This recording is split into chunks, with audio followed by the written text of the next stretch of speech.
오늘 들려주실 하나님 말씀은 그 빌립보서 4장 10절로 13절에 있는 말씀을 여러분들이 다 너무나 잘 알고 있는 말씀입니다. 사도 바울은요, 그 예수님의 복음을 전하는 사명을 감당하기 위해서 그는 가난했습니다.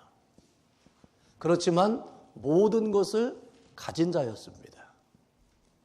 여러분, 가난이라고 하는 것이 무엇이에요? 없다는 것이 가난이거든요.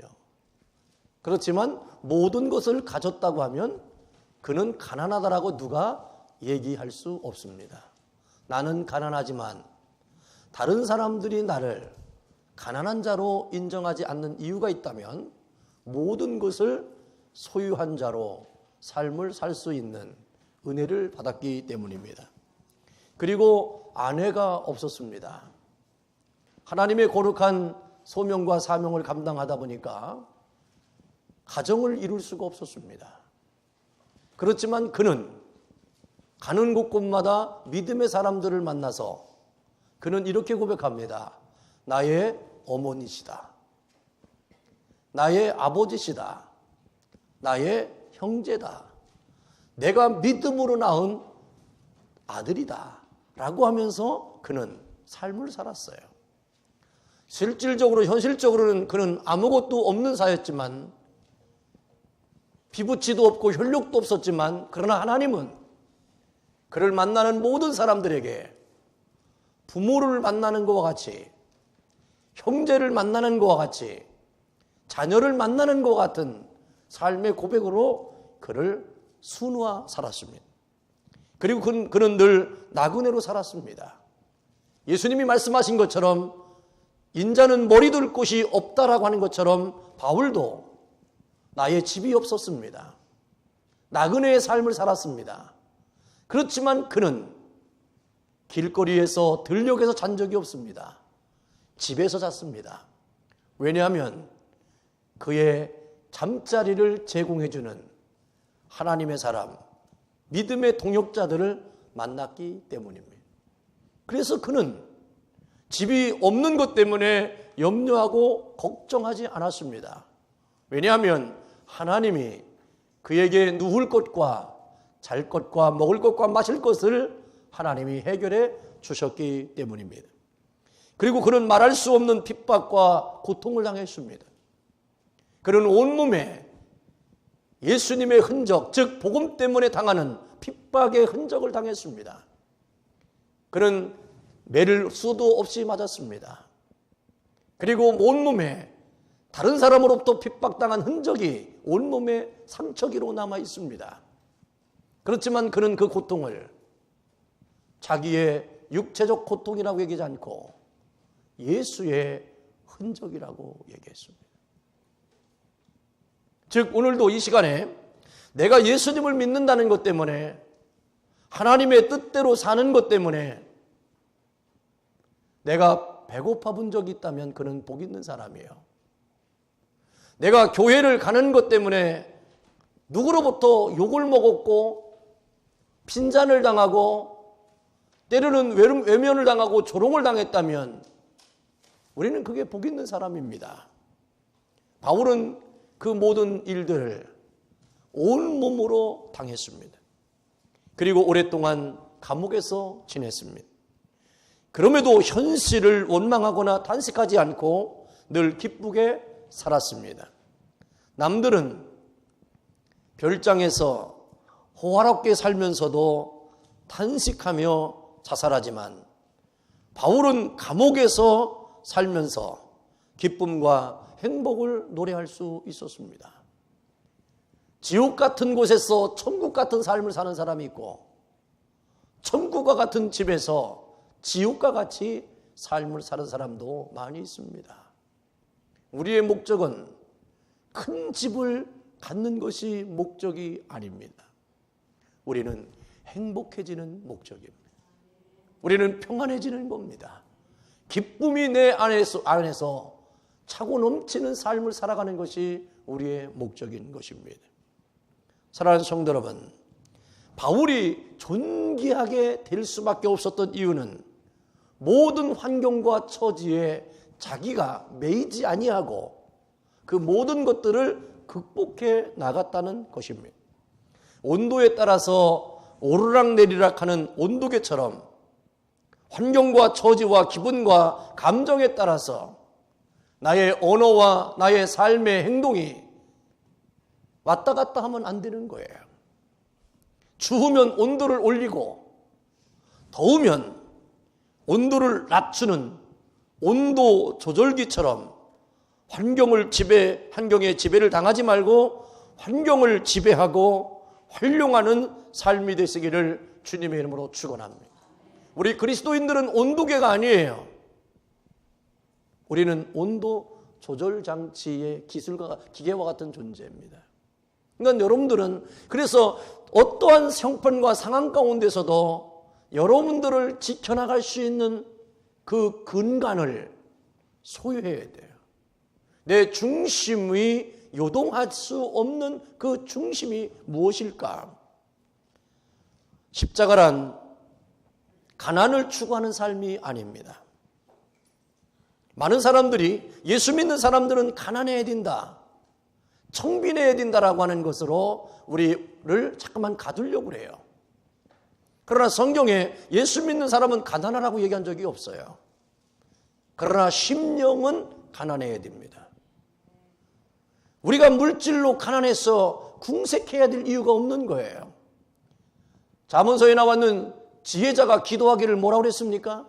하나님, 내 일평생에 두 가지의 기도의 제목이 있는데, 하나는 내가 교만해져 가지고 하나님이 없다 할까 봐, 부하게 돼서 하나님을 잃어버릴까 봐 걱정되오니 주님, 나에게 부한 것을 적정한 선에서 지켜주시고, 내가 또 너무 가난해지면 남의 물건에 손을 댈 수밖에 없는 인간의 연약함 때문에 내가 하나님 앞에 영광을 가리는 삶이 내 삶에 있다면 안 되니, 하나님, 나에게는 부하게도 마옵시고 가난하게도 마옵시기를 일평생의 마지막 기도의 제목으로 삼은 이유를 우리는 알아야 됩니다.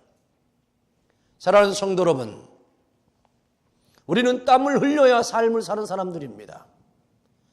그리고 이 땀을 흘려도 안 풀려서 가난할 때도 있다는 겁니다. 어떤 학생이 밤새도록 공부를 했어요. 내일 성적이 잘 나올 것이라고 믿고 기대했습니다. 그런데 시험지를 받는 순간 그는 작성을 할 수가 없어요. 글을 쓸 수가 없어요. 왜냐?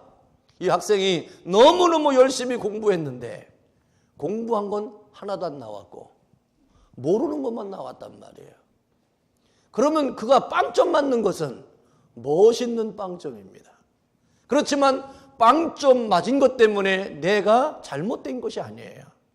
그러니까 시험 성적이 잘 나오면 아는 것이 나와서 잘 나온 거고, 성적이 못 나오면 내가 아는 게 안 나와서 못 맞은 거니까, 인생은 그래서 성적순이 아니라는 것을 기억하기를 주의 이름으로 축원합니다. 공부를 잘한 것 때문에 인생이 성공한 사람 하나도 없어요. 제가 보니까 너무 공부를 잘한 사람들은 머리가 획가닥 돌아가지고 정신이 이상한 사람들이 많아요. 그런데 공부를 안 한 사람들은요, 머리를 쓸 일이 없기 때문에 머리가 안 돌아가. 그래서 무슨 충격한 일을 받아도 감각이 없어. 왜? 그만큼 생각을 못해. 저 사람이 나한테 어떻게 저렇게 왜 무슨 의도가 있었는지, 무슨 계획과 전략으로 나를 이렇게 대했는지 이런 걸 몰라. 그냥 한 대 맞으면 맞았나 보다. 눈만 껌뻑껌뻑하고, 배고프니까 밥이나 먹자, 피곤하니까 잠이나 자자 하면서 인생을 살아가는 사람들이 나중에 녹론하는 거예요. 결국에서는 마지막에 어떻게 됩니까? 승리자가 되는 거예요. 그러므로 여러분들 기억하십시오. 사도 바울이 위대한 인물이 될 수 있었던 이유는 오늘 본문 말씀 12절에서 이렇게 얘기합니다. 모든 힘든 환경에서도 만족하고 감사하며 사는 일체의 비결을 배웠기 때문이라는 겁니다. 즉, 환경과 상황과 그런 일들이 내 앞에 왔어도 그런 모든 일들에 의해서 내가 치우치지 아니하고 그런 일들을 닥칠 때마다 자기는 해결할 수 있는 비결을 소유하게 되었다라고 그런 얘기하는 것입니다. 일체의 비결을 가지려면 어떻게 행동을 해야 될까? 이에 대한 질문에 대해서 오늘 본문은 바울의 고백을 통해서 알려주고 있습니다. 일체의 비결을 가지는 길은 오늘 바울은 4가지를 얘기하고 있는데, 첫째로 예수님 안에 거하셔야 된다는 겁니다. 사도 바울이 감옥에서도 기뻐할 수 있었던 것은 10절에 이렇게 얘기합니다. 몸은 감옥 안에 있어도 마음은 예수님 안에 있었기 때문이다. 예수님 안에 거하시면서 예수님의 뜻대로 산다면 삶은 늘 소중하고 위대한 것입니다. 여러분들이 무엇을 하면서 삶을 살지는 모르겠지만 그 삶 가운데서 내가 그 삶으로 인하여 내가 거기에 매몰되면 안 되는 거예요. 어떤 목사님이 저한테 이런 간증을 하더라고요. 이민을 와가지고 처음 목회를 하는데 교인도 없고 삶이 막막해서 청소를 했대요. 그래가지고 저녁이 되면 모자를 푹 눌러 쓰고 저녁에 가가지고 새벽 4시까지 한대요. 또 어떤 때는 너무너무 피곤하면 아이들까지 사모님까지 데리고 가서 그 일을 한대요. 그래야 자기는 화장실에서 좌변기통을 끌어안고 하염없이 눈물을 흘렸던 이야기를 하더라고요. 그러면서 그가 이렇게 얘기합니다. 자변기를 끌어안고 눈물 흘려보지 않은 사람은 이민자의 삶이 무엇인지를 얘기할 권한이 없다 라고 단정지어서 딱 선포하더라고요. 이만큼 우리는 이민자의 삶을 살아가면서 자기의 애환이 있습니다. 어떤 성도님은 이런 얘기를 해요. 직장 가서 일을 하고 퇴근해서 집에 오는데 너무 힘들고 어려워서 나무 그늘에 세워놓고 하염없이 눈물을 흘렸다는 겁니다. 그냥 내가 한국에 살았다면 내 친구들이 이렇대 저런데 나는 왜 이렇게 살고 하면서 자기를 신세타령하면서 하염없이 눈물을 흘렸다고 얘기했습니다. 그런데 세월이 지나면 지날수록 자기가 부러워했던 그 사람들은 부러움의 대상이 아니라 자기를 부러워한다는 거예요. 그 시간의 견딤의 시간을 견디니까 하나님께서 자기에게 은혜를 베풀어 주셔서 세상 사람들이, 내가 옛날에는 세상 사람들이 부러웠는데 지금은 많은 사람들이 자기를 부러워하고 자기는 아무것도 부러운 것이 없다는 거예요. 그 이후에 마지막 근거의 중심은 뭐냐? 자기가 예수님 안에 살기 때문에 그렇다는 거예요. 믿으십니까? 여러분, 어떤 일을 하든지 우리는 중요한 게 아니에요. 이 일이 하나님이 나에게 허락한 일이라고 한다면 그 일을 통해서 우리는 하나님 앞에 고백의 아름다움을 드러내면 되는 것입니다. 여러분, 우리는 잠깐 살다가 실패할 수도 있어요. 예수님 안에 있으면 삶은 늘 감동적인 승리로 결말지어준다고 하는 믿음을 우리는 갖기를 주의 이름으로 축원합니다. 사도 바울은요, 그래서 이 믿음의 고백이 그 안에 생명수처럼 흘렀기 때문에 사도 바울이 가장 두려운 것은 고난이 아니에요. 핍박이 아니에요. 내가 감옥에 갇혀있는 게 중요한 게 아니에요. 내가 예수님을 떠날까 봐, 내가 이런 일 때문에 예수님을 부인할까 봐, 내가 이런 저지를 당했을 때 하나님 앞에 영광을 가릴까 봐 그런 눈물로 몸부림치며 삶을 감내해 나갔다는 사실을 우리는 기억해야 됩니다. 남이 가진 것을 가지지 못했거나 값싼 것을 가졌다면 값비싼 것을 가진 남을 부러워하게 되죠. 부러워해요, 부러워. 그러나 성도는요, 누구도 부러워할 필요가 없습니다. 가장 가치 있는 예수님을 여러분들이 가졌기 때문에. 우리 예수 믿는 사람들 보면 어떤 때는 참 답답하고 세련되지 않았어요. 예수 밖에 있는 사람들은요, 명품도 많이 알고 얼마나 세련되게 다니는지도 몰라요. 그냥 어디 행사장에 가보면 얼마나 화려하게 그냥 드레스도 쫙쫙 빼입고 오고 그냥 막 난리를 쳐요. 근데 우리 예수 믿는 사람들은, 옆 사람들 보세요. 얼마나 수수한가. 우리는 수수해. 그런데도 우리는 귀한 거야. 왜? 그 안에 예수가 있어. 그러나 아무리 화려하고 아무리 명품으로 치장하고 비싼 것으로 이 액세서리를 달았다 할지라도 그 사람들의 영혼에는 골이 없어, 골이 없어. 그래서 골빈 사람이라고 그러는 거예요.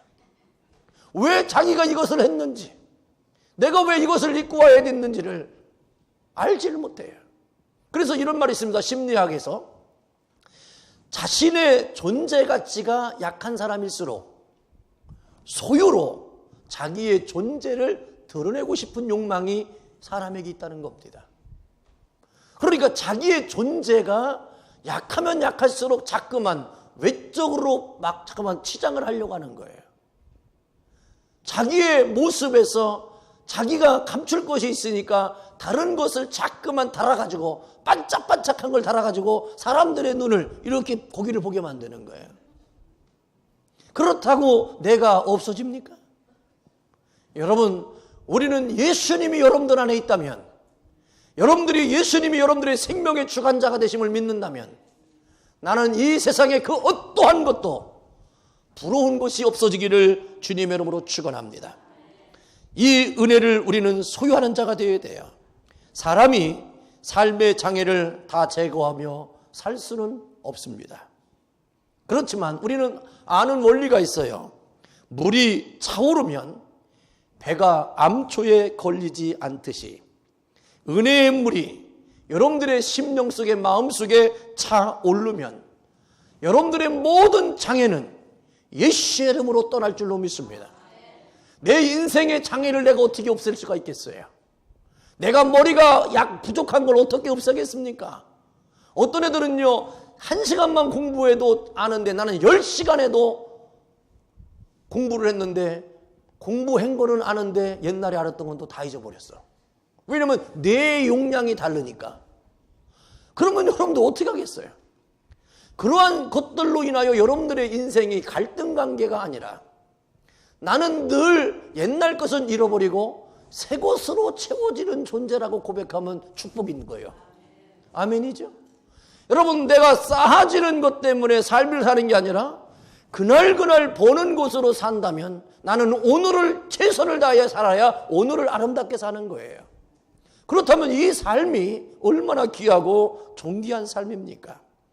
그러므로 하나님의 선하심을 확신한다면 내 뜻대로 안 된다고 불평할 필요가 없습니다. 예수님 안에 있으면 안 되는 것이요 가장 선하게 되는 것이고 하나님께서 합력하여 선을 이루십니다. 하나님이 나를 도와주지 아니하면, 하나님이 나와 함께하지 아니하면 나는 망할 수밖에 없는 존재가 축복받은 존재예요. 하나님이 내버려두는 존재가 복된 자가 아니라 하나님이 나를 보면 너무너무 안타까워 어떻게 할 바를 모르겠어. 그래서 하나님이 나를 도와주셔서 함께 하심으로 말미암아 내가 늘 예수 안에 거해야만 된다라고 하는 것을 여러분들이 믿음으로 고백하고 여러분들이 살아가면 여러분들은 모든 삶의 일체의 비결을 배우게 된다는 것을 알아야 됩니다. 사도 바울도요 선교를 하면서 길이 막힐 때가 많았습니다. 2차 선교 여행 때에도 성령님이 비두니아로 가는 길을 막으시고 마게도냐로 가게 했습니다. 나중에 보니까 그것이 훨씬 잘된 일이었어요. 그때 인구가 적은 내륙 지방인 아시아의 비두니아로 갔다면 많은 영혼들이 사는 유럽의 마게도냐로 가지 않았다면 많은 사람들이 예수님을 영접하고 믿는 믿음의 역사가 나타났을 거예요. 그리고 그 믿음이 미국으로 청교도들에 의해서 미국으로 돌아오게 되고 미국이 부흥되고 발전하면서 한국까지 아시아까지 복음이 전파되어지는 이런 역사적인 일들을 이루어지 못했을 것입니다. 시간의 문제는 걸렸겠지만 그렇게 되어지지는 않았다는 것이 바로 역사학자들의 얘기인 것입니다.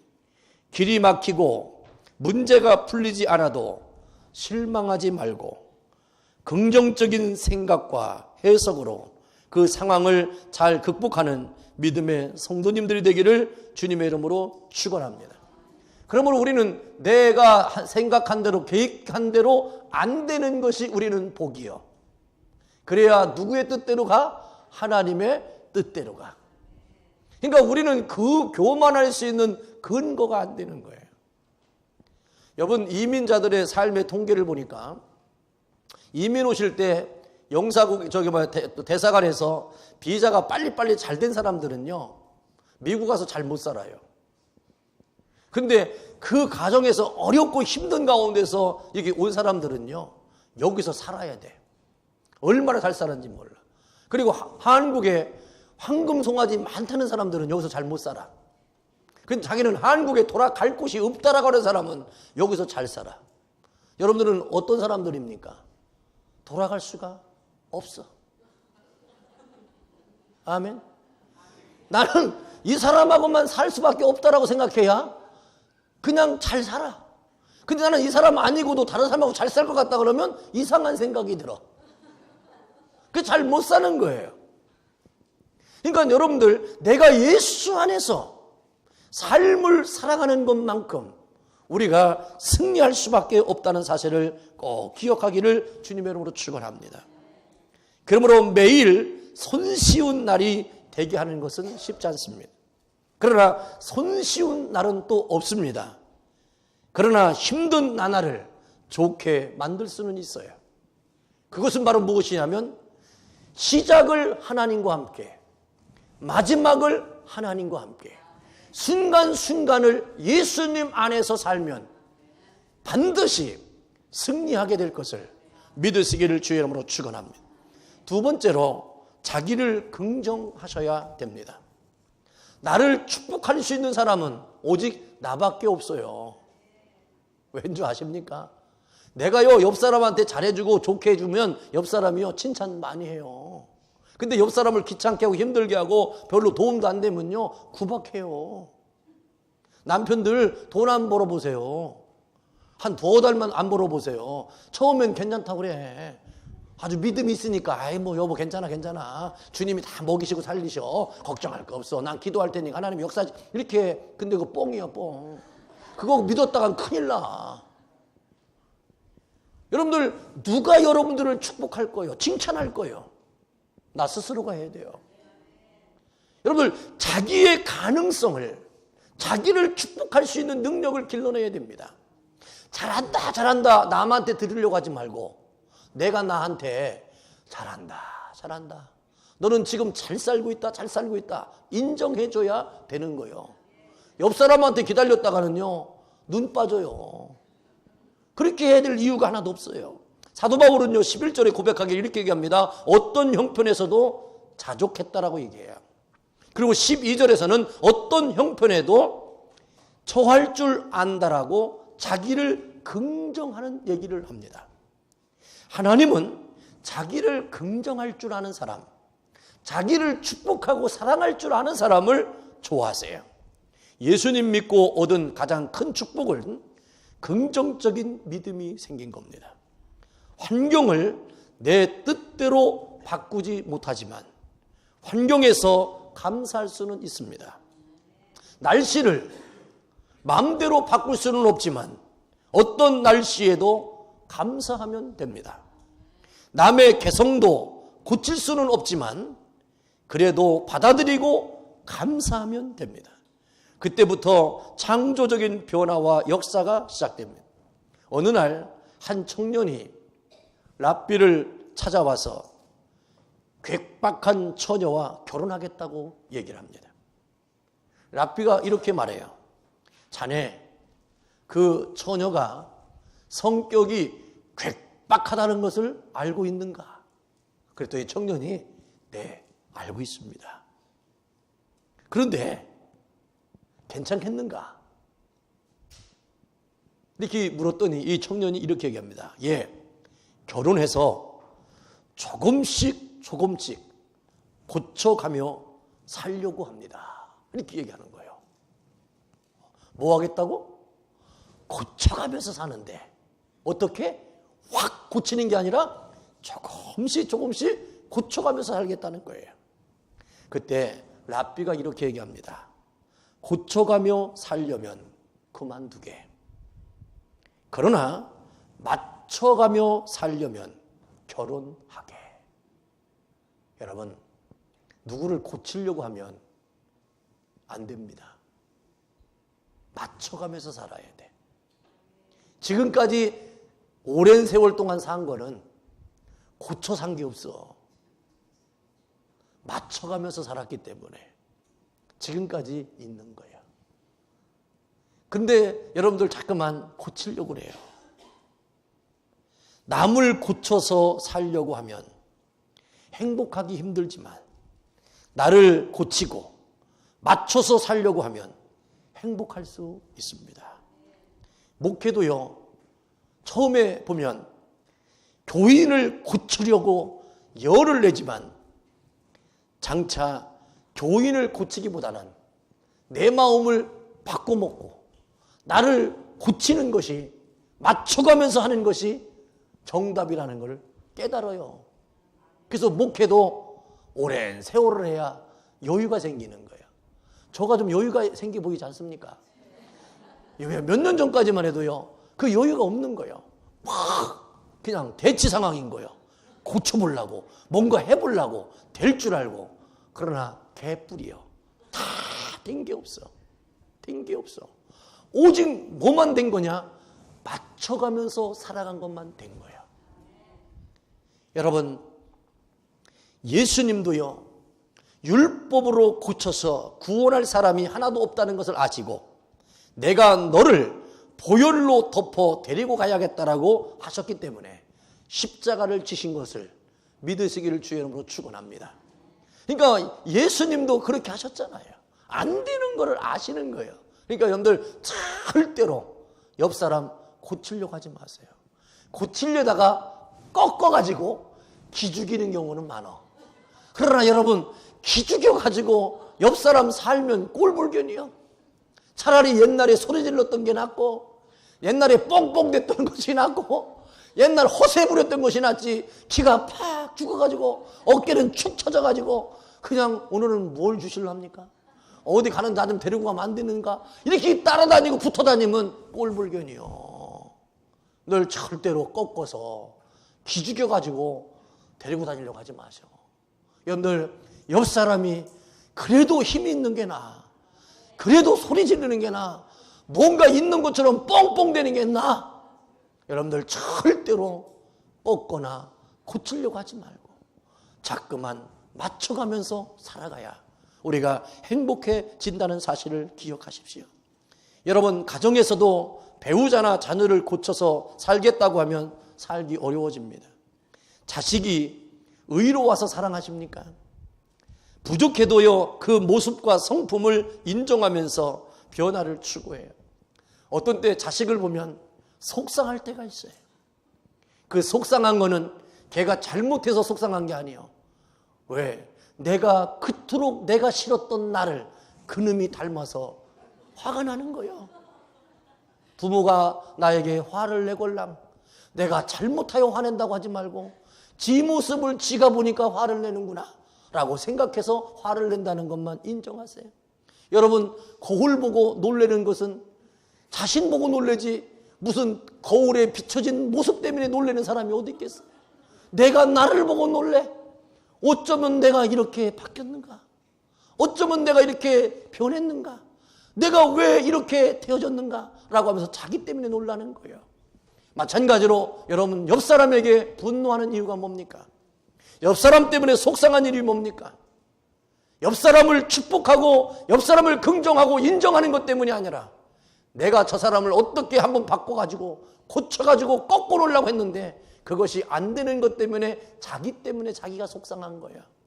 그러니까 여러분들, 옆 사람의 속상함 때문에 여러분들 기죽지 마시고 지가 지 속에 지 성질에 속상해 하는구나. 나는 이런 때 놀러 나가자 해가지고 놀러 나갔다가 밖에 공원 한 바퀴 돌고 들어오면 풀렸어. 그러면 또 다시 시작하면 되는 겁니다. 그러므로 오늘도 우리는 긍정적으로 받아들이고 감사하는 삶을 살라는 얘기는 포기하며 살라는 말이 아니에요. 조화와 평안 가운데 살라라고 하는 얘기입니다. 조화를 이루면 평안해지는 겁니다. 그러나 대치하게 되면 부딪히게 되는 거예요. 색깔도 마찬가지 않습니까? 빨간 것과 노란 것이 대치되면 안 돼요. 조화를 이루어야 아름답습니다. 그러므로 우리의 삶은 하나님이 그래서 돕는 자를 베풀로 삼게 하고 돕는 자를 만나게 해주시는 거예요. 이러한 믿음의 관계 속에서 여러분들의 삶이 되어지기를 주님으로 축원합니다. 긍정적인 태도를 가져야 진짜 고쳐지고 새로워집니다.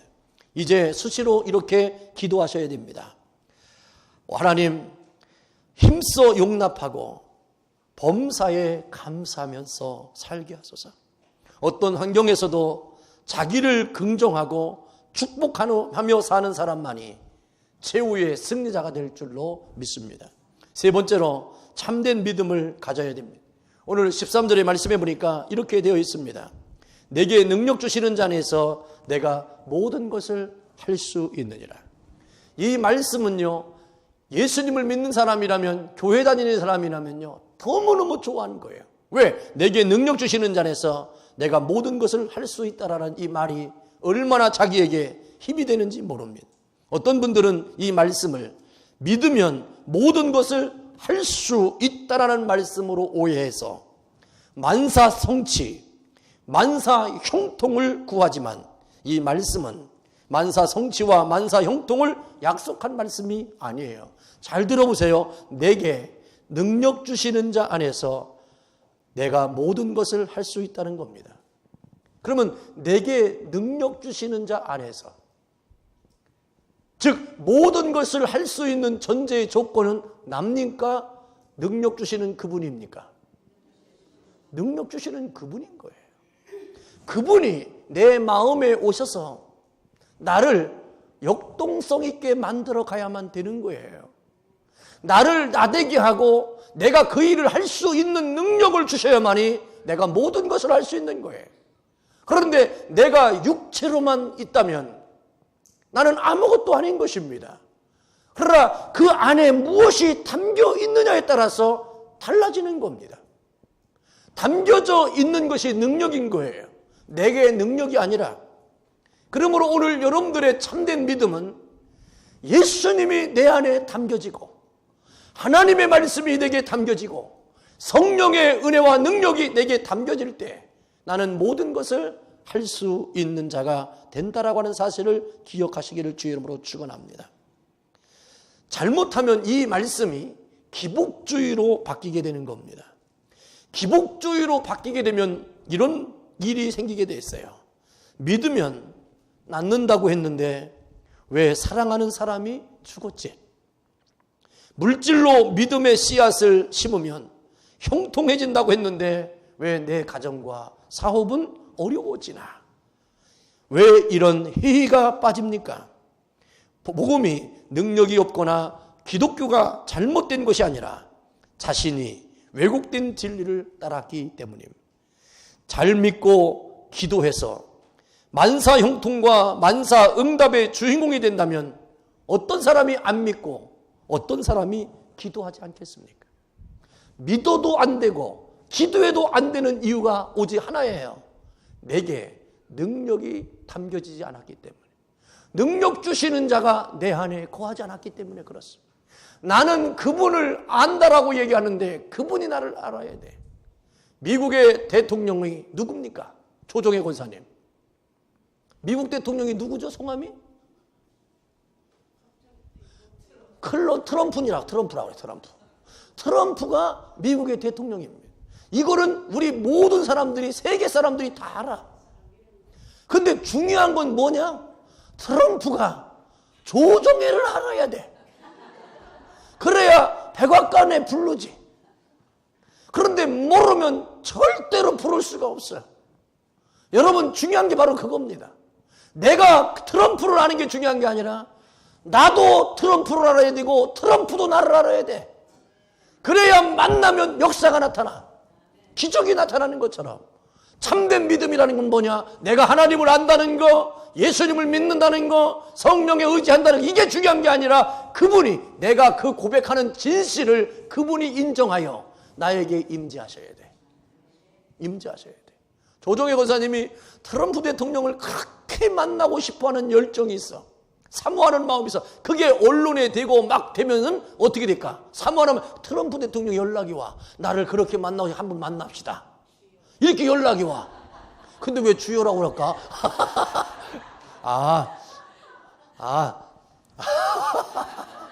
하여튼 왜냐면 이렇게 오시잖아요. 그러니까 이것이 바로 연결되어지는 점이 뭐냐? 이것이 바로 뭐냐면 참된 믿음이라는 걸 얘기하는 거예요. 그런 사모하는 마음으로 끊임없이 자기화 시켜야 된다는 거죠. 그것을 심상화 시켜야 된다는 얘기예요. 마음으로 생각했던 것을 그림을 그리고 그림을 그린 것이 이제는 형상화 시켜야 된다는 거죠. 여러분들이 만약에 어떤 비즈니스 공간을 얻었는데 아무것도 없어요. 그런데 내가 여기에다 어떤 비즈니스를 하겠다고 하는 아이템을 갖고 있으면 그 안에 인테리어를 어떻게 할 것인가를 생각해야 돼요. 그래가지고 그 인테리어를 딱 만들고 간판을 어떻게 하고 거기에 어떤 모양을 어떻게 생기고 이걸 다 디자인해야 돼요. 그리고 여기서 일을 하는데 어떤 프론트에는 어떤 여성을 세워야 되고 주방에서는 어떤 사람이 무슨 일을 해야 되고 이걸 다 머릿속에 그려놔야 돼요. 그리고 그걸 실질적으로 만들어내야만이 이제는 그때부터 뭔가 시작되는 겁니다. 그러니까 마음을 그리고 있는 것, 내가 심상화시키고 있는 여러분들의 형상, 모습들을 기억하셔야 됩니다. 요즘은 옛날에는 식당 가면 참 어려웠던 게 뭐냐면 그냥 영어로나 뭐는 읽을 줄 아는데 이걸 먹어봤어야 알잖아요. 그래서 이렇게 뭘 시키면 음식은 나왔는데 먹다가 억하고 그냥 돈만 버리고 나올 때가 많아. 근데 요즘은 이 식당들이 얼마나 지혜롭던지 음식을 만들어서 사진을 다 올려놨어. 이렇게 이제 이 메뉴판에 사진이 다 있단 말이에요. 그러니까요 그거 보고요 이렇게 불식 됐죠. 이렇게 찍으면 되는 거예요. 옛날엔 찍을 수가 없어. 그냥 이거 달라고 그러면 달랬는데 나온 거 보면 허탕인 거예요. 제가 옛날에 처음에 미국 와서 가스스테이션에 가스를 넣는데 이제 돈을 내려갔는데 그 직원이 나보고 몇 번에서 넣냐는 거예요. 몇 번에서. 이게 번호가 있잖아요. 몇 번에서 넣냐고 그러더라고요. 그 말이 들었는데 몇 번에서 넣는데 내가 7번이라고 그랬어요. 7번. 그랬더니 팍 그러더라고요. 그때서야 제가 7 그랬어요. 그러니까 갑자기 물어보니까 어디서 몇 번에서 넣느냐는 건 알겠는데 내 입에서 나온 대답은 7번 그랬단 말이에요. 이게 우리들 다 여러분들 나만 여러분들 웃는 거 보니까 다 경험이 있는 거야. 내가 뭐를 발언해가지고 뭐 빼로리를 달라고 그랬더니 뭘 달리냐고 막 또 소리를 지르고 막 눈을 아래로 떠요. 그러다가 빼로리 그랬더니 안 해. 그랬더니 옆에 있는 우리 의성이가 따라가서니 빼로리 그러니까 알아듣더라고요. 그러니까 여러분들 억울하면 혀를 막 굴려. 아주 속이 뒤집어질 정도로 울렁거리가 나올 정도로 굴리면 다 알아들어. 근데 여러분들이 알아듣는 영어 단어 했다가는 아무도 못 알아들어. 그러니까요, 우리가 이렇게 살다가 한국 가면요, 조금 혀를 굴리면 애들이, 아이고, 언제부터 이렇게 비양돼요. 그래도 굴려야 살아. 아멘? 옆 사람하고 인사합시다. 많이 굴립시다. 그냥 막 굴려. 이 참된 믿음이라는 게 바로 뭐냐? 거기에서 능력이 담겨져야 돼. 그 다음에 마지막으로는요, 환경을 탓해서는 안 됩니다. 살다 보면 어려운 일이 참 많습니다. 그 어려움에 집착하면 불평과 원망의 노예가 돼서 자신을 늘 피해자로 여기고 남을 가해자라고 여기게 됩니다. 그리고 이것이 성장하게 되면 은근히 하나님까지도 가해자로 여기고 그런 언행이 나와요. 네가 믿는 하나님, 그래 그렇다. 그런 하나님 뭐로 믿냐? 하면서 자꾸만 하는 이유는 뭐냐? 자기가 지금 어렵기 때문에 누군가를 탓하고 싶은 거예요. 그러나 나쁜 환경이 진짜로 나쁜 것이 아닙니다. 때로는 나쁜 환경이요 더 좋을 수 있습니다. 자기의 실패에 대해서 남이나 환경 탓을 해서는 안 됩니다. 가정 환경이 나빠서 그랬다. 친구를 잘못 만나서 그랬다. 하지 마십시오. 그것도 이유는 될 수 있습니다. 그러나 거기에 머물러서 내 인생이 결론되어져서는 안 됩니다. 어떤 학생이 술을 먹다가 선생님한테 걸렸습니다. 그랬더니 선생님이 야, 너 왜 술 먹었어? 그랬더니 이 학생이 이렇게 얘기합니다. 친구가 먹으라고 해서 먹었습니다. 이렇게 변명하면 얼마나 무책임한 변명입니까?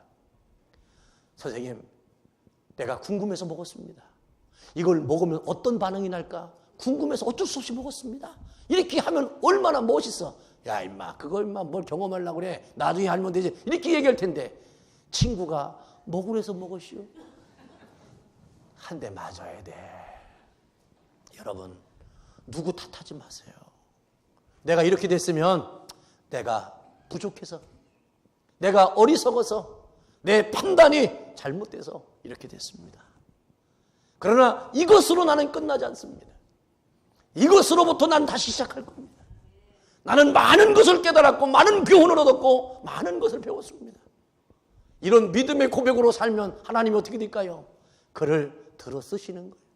경험이 없는 무례한보다는 아픔과 상처의 경험이 있지만 그걸 교훈 삼아서 새로운 도전을 갖고 일어나는 사람을 하나님은 귀하게 여길 줄로 믿습니다. 사람들도 그런 사람을 귀하게 여기지 않겠습니까? 한 번도 자기는 성공한 적이 없습니다라고 하는 사람, 실패한 적이 없는 사람은요 절대로 직원으로 안 삼습니다.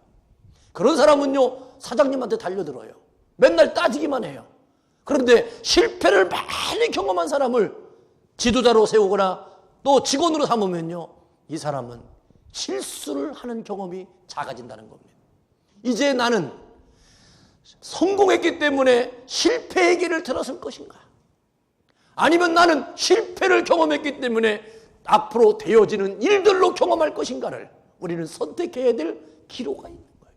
오늘도 여러분들의 인생 가운데 내가 지금까지 이렇게 살아왔는데 나는 앞으로 이렇게 살아야겠다고 하는 믿음의 결단이 있다면 여러분들 지금까지 어떻게 살아온 것이 중요한 게 아니라 앞으로 이렇게 살겠노라고 결단하는 여러분들의 삶이 축복된 줄로 믿습니다. 그러기 위해서는요 환경을 탓하지 마시고 남을 탓해서는 안 된다는 사실을 꼭 기억하기를 주의 이름으로 축원합니다. 그래서 우리는 우리의 환경과 처지와 상황을 이제는 감사의 고백으로 여러분들의 삶을 가꾸어 나간다면 하나님은 놀랍도록 여러분들에게 은혜의 은총을 베풀어 주실 줄로 믿습니다. 예수님은 요한복음 14장 12절에 나를 믿는 자는 나의 하는 일을 저도 할 것이요 이 또한 이보다 더 큰 것도 하시리라고 말씀하셨습니다. 우리에게 주신 마지막 사명입니다. 예수님처럼 살 수 있습니다. 그리고 예수님의 이름으로 채워진 영혼들은 예수님이 하신 일들도 하지만 그 또 다른 일들도 우리를 통해서 일하실 것을 말씀하셨습니다. 그러므로 오늘 우리는 또 다른 하나님의 가능성, 자신의 가능성을 발견하고 지속적으로 여러분들 스스로를 격려하셔야 된다는 겁니다. 승리자의 특징 중에 제일은요, 도중에 포기하지 않는다는 거예요. 사도 바울은요, 이걸 알았기 때문에, 이걸 경험했기 때문에 내게 능력 주시는 자 안에서 내가 모든 것을 할 수 있느니라고 믿음의 고백을 하게 된 겁니다. 오늘도 여러분들 포기하고 싶고 그만하고 싶고 그냥 안주하고 싶고 놀고 싶고 만족하고 자족하기를 원하는 그 마음도 이해하지만 주께서 내게 능력 주신다면 나는 또 다른 하나님의 사람으로 새로움을 이루어 나가는 거룩함이 여러분들 안에 있어지기를 주님의 이름으로 축원합니다. 기도하겠어요. 할렐루야. 보좌 하나님, 일체의 비결의 길을 걸어가는 사람들에게 하나님이 함께 하시고 감섭하신 믿음의 흔적으로 우리가 하나님의 걸작품이 될 인생으로 거듭날 줄로 믿습니다. 우리 교회와 이 자리에 모여 함께한 모든 영혼들에게 정말로 하나님이 이 땅에 우리를 공작품으로 만들어진 공산품이 아닌 하나님의 걸작품이 되는 인생으로 우리를 세워나갈 줄로 믿습니다. 하나님, 우리가 이러한 삶을 살기 위해서 일체의 비결을 가지는 길로 들어서야 될 줄로 믿습니다. 바울을 통한, 바울의 고백을 통한 그의 믿음의 고백의 선언을 통하여 우리가 일체의 비교를 가지는 길을 말씀으로 묵상했습니다. 주의 영광 드러나게 하여 주옵소서. 예수님의 이름으로 기도하옵나이다. 아멘.